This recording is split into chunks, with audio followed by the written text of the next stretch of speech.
Hello guys, I hope all of you are doing great.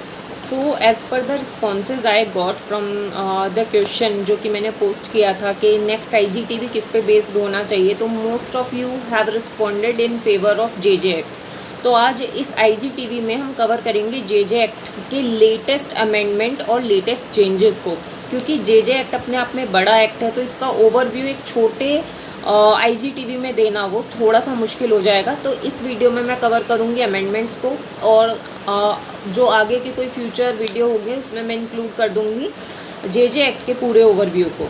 Right, तो अभी हम इसको पढ़ते हैं कि नए अमेंडमेंट्स क्या आए हैं। जैसे कि मैंने पॉक्सो एक्ट के वीडियो में बताया था कि उसमें ऐसे बच्चे डील किए जाते हैं जो कि विक्टिम हैं सेक्सुअल ऑफेंसेस के और जिनकी एज 18 ईयर से नीचे है, यानी कि कम है। ऐसे ही JJ एक्ट में ऐसे क्रिमिनल बच्चे आते हैं, ऐसे ऑफेंडर बच्चे आते हैं जिनकी एज 18 साल से कम है। इसमें जो लास्ट चेंजेस हुए थे वो 2015 में हुए थे, जिनको नोटिफाई किया गया था रूल्स के रूप में 2016 में। और लेटेस्ट जो इनके रूल्स में बदलाव हुए हैं वो हुए हैं 17 फरवरी 2021 को। इसमें the union cabinet approved amendments to the juvenile justice care and protection of children act 2015। तो JJ एक्ट में ये केयर एंड प्रोटेक्शन वर्ड से हमें क्या पता चलता है कि ना केवल इसमें उन बच्चों का ट्रायल होगा जो 18 साल से नीचे के हैं और जो अपराध करेंगे, साथ ही साथ उनके रिहैबिलिटेशन से रिलेटेड भी प्रोविज़न है। अभी हम देखते हैं इसमें क्या क्या चेंजेस आए हैं कॉन्जिक्यूटिवली। इन 1986 जो कि ओरिजिनल एक्ट था, ये 1986 का था, उसमें इस जो एज बताई गई थी ऑफेंडर्स की वो in case of boy below 16 year थी and in case of girl below 18 year थी। बट 2000 का एक्ट जो हम आज पढ़ते हैं उसमें जो ऑफेंडर की एज है irrespective of their gender below 18 year है। इन 2015 अमेंडमेंट सेंट्रल गवर्नमेंट ने कुछ नए चेंजेस लाए हैं, बट उससे पहले हम जान लें कि 2015 का अमेंडमेंट आया क्यों है। ये अमेंडमेंट आया है निर्भया केस के चलते, जो कि 2012 में हुआ था, निर्भया गैंगरेप जो केस था। तो निर्भया के केस में आप सबको याद होगा कि देयर वॉज अ ऑफेंडर जिसकी एज 18 ईयर से कम थी और उसको ट्रीट किया गया था एज अ जुवेनाइल, जिसकी वजह से उसे मैक्सिमम सेंटेंस जो कि IPC में दी गई है वो ना मिल के मैक्सिमम सेंटेंस 3 साल मिली, क्योंकि ऐसा प्रोहिबिशन कहाँ है, ऐसा प्रोहिबिशन JJ एक्ट में है कि जुवेनाइल ऑफेंडर्स को मैक्सिमम जो सेंटेंस मिलेगी वो 3 साल तक की ही मिल पाएगी। इसीलिए 2015 के अमेंडमेंट आए और the central government enacted a new version of the law which provides special provisions to be dealt with children in age group of 16 to 18 years in the case of heinous offenses। Meaning thereby कि 2015 में जो amendment आया है, जो changes आए हैं, उसमें 16 से 18 साल के जो स्लैब में बच्चे फॉल होंगे, जो ऑफेंडर फॉल होंगे, उनके लिए स्पेशल प्रोविज़न बनाए गए हैं if they commit any heinous offence.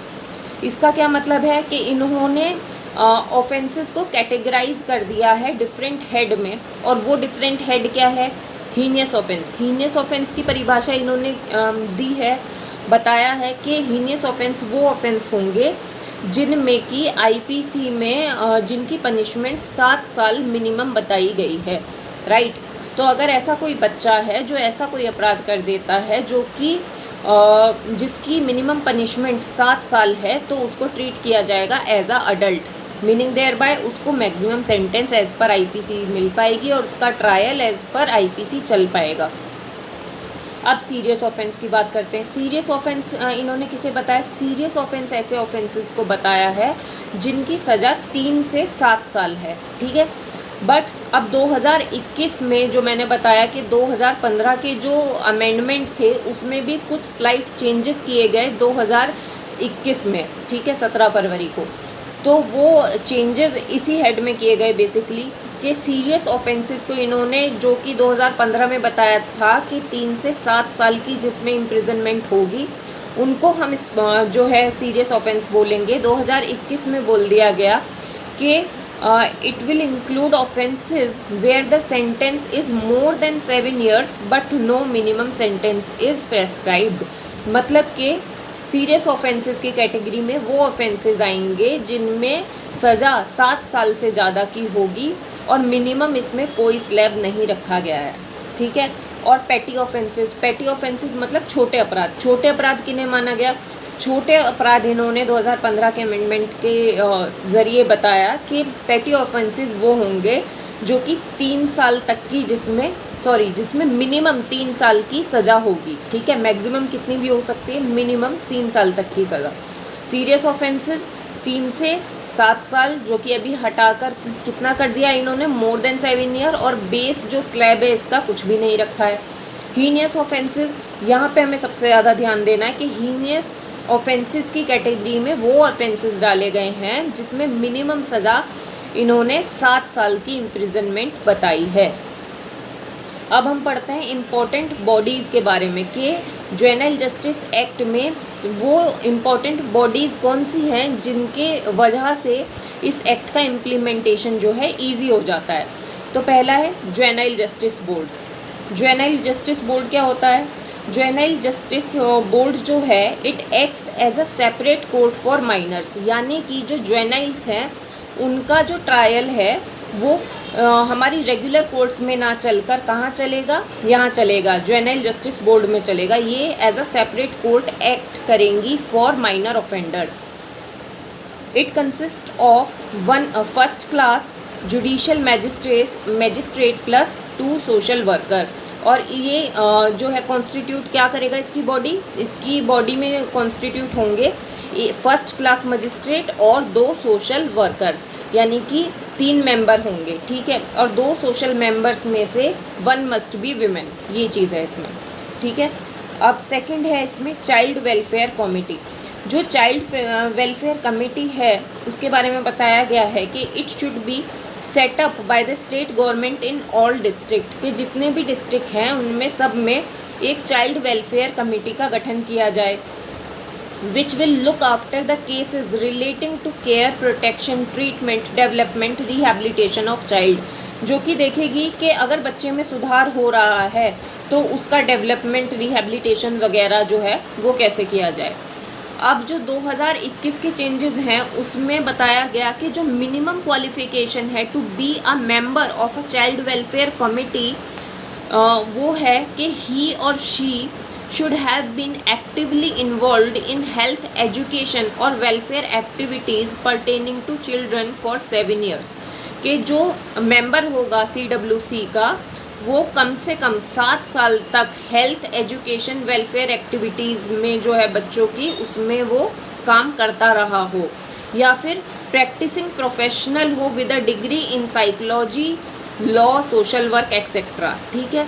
और उसका टर्मिनेशन कैसे होगा? टर्मिनेशन होगा if fails to attend 3 consecutive meetings of CWC, अगर वो 3 कॉन्जिक्यूटिव मीटिंग्स जो होती हैं CWC की उनमें पार्टिसिपेट नहीं करता तो ऑटोमेटिक टर्मिनेशन उसका हो जाएगा। नेक्स्ट कहता है कि children in need of care and protection can be placed in foster care on the order of CWC। अब फोस्टर केयर क्या होता है? फोस्टर केयर मतलब अडॉप्शन, कि जो children in need of care and protection होगा उन्हें फोस्टर केयर में भी दिया जा सकेगा। अभी एक रीसेंट केस आया था, मैंने हिंदू पेपर में देखा था कि अडॉप्शन जो है वो बहुत ही इलीगल तरीके से हुए हैं इन पेंडेमिक टाइम। तो उसमें एडिटोरियल सेक्शन में बताया गया था कि JJ एक्ट का जो है बहुत उल्लंघन हुआ है। तो JJ एक्ट में कहाँ प्रोविज़न दिया गया, मतलब कि CWC में वो प्रोविज़न दिया गया है कि फोस्टर केयर में भी बच्चे दिए जा सकते हैं, यानी कि अडॉप्शन में भी बच्चे दिए जा सकते हैं। तो इस पर्सपेक्टिव से भी ये इम्पॉर्टेंट एक्ट हो जाता है अपने आप में। नेक्स्ट है सेंट्रल अडॉप्शन रिसोर्स अथॉरिटी, यानी कि इसको हम शॉर्ट में बोलते हैं कारा, कि सेंट्रल अडॉप्शन रिसोर्स अथॉरिटी जो बॉडी है वो भी हमारे JJ एक्ट में आती है and it deals with adoption and it has given statutory status under this act. Next है special juvenile unit, a unit of the state police force designated for handling of minor, यानी कि special police force का भी गठन किया जाएगा, किस लिए? बच्चों के केसेस को देखने के लिए।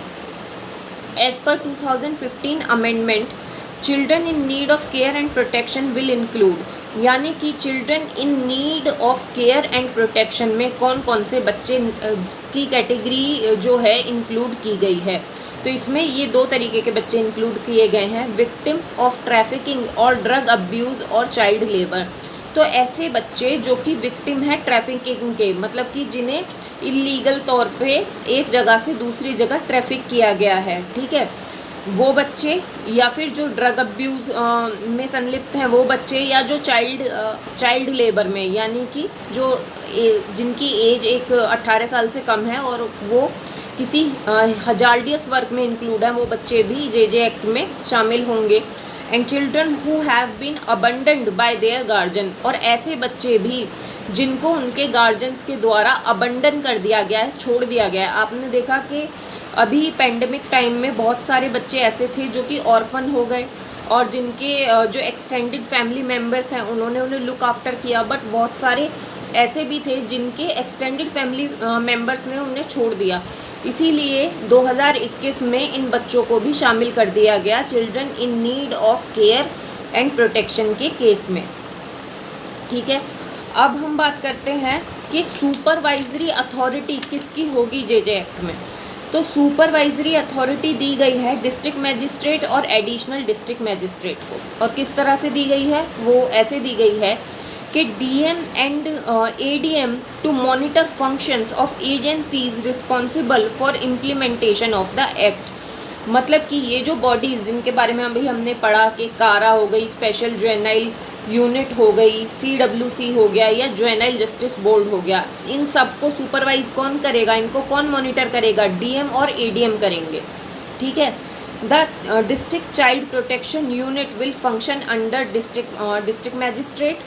The district magistrate will monitor the eligibility for the registration of child care institution, यानी कि CWC जो है एलिजिबिलिटी रखती है ऐसी अथॉरिटी के तौर पर रजिस्ट्रेशन पाने के लिए या नहीं, ये भी डीएम देखेगा। The DM can now independently evaluate a specialized child welfare committee, juvenile police unit and other registered institution। तो इसमें